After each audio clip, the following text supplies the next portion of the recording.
અમેરિકાના સત્તા કેન્દ્ર અને રાષ્ટ્રપ્રમુખ ડોનાલ્ડ ટ્રમ્પના નિવાસસ્થાન વ્હાઇટ હાઉસ નજીક શનિવારે થયેલા એક ભયાનક ગોળીબારથી સમગ્ર અમેરિકા હચમચી ગયું છે.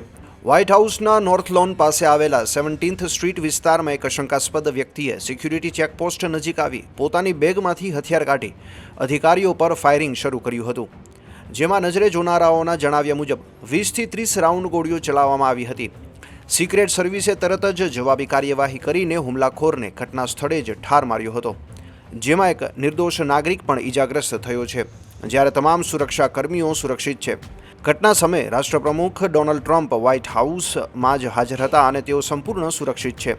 આ હુમલા બાદ સિક્રેટ સર્વિસે સમગ્ર વિસ્તાર સીલ કરી સ્નાઇપર્સ તૈનાત કર્યા હતા અને હાલ FBI તથા સિક્રેટ સર્વિસની સંયુક્ત ટીમ આ મામલે તપાસ ચલાવી રહી છે.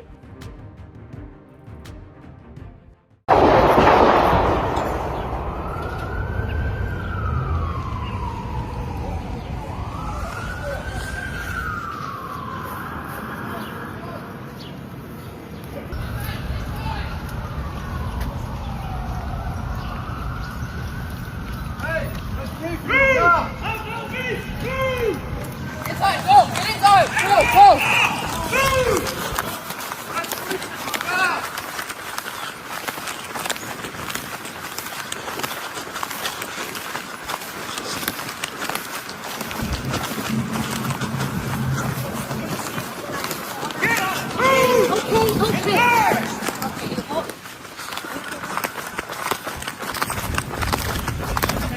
Devi registrare quella Casa Bianca.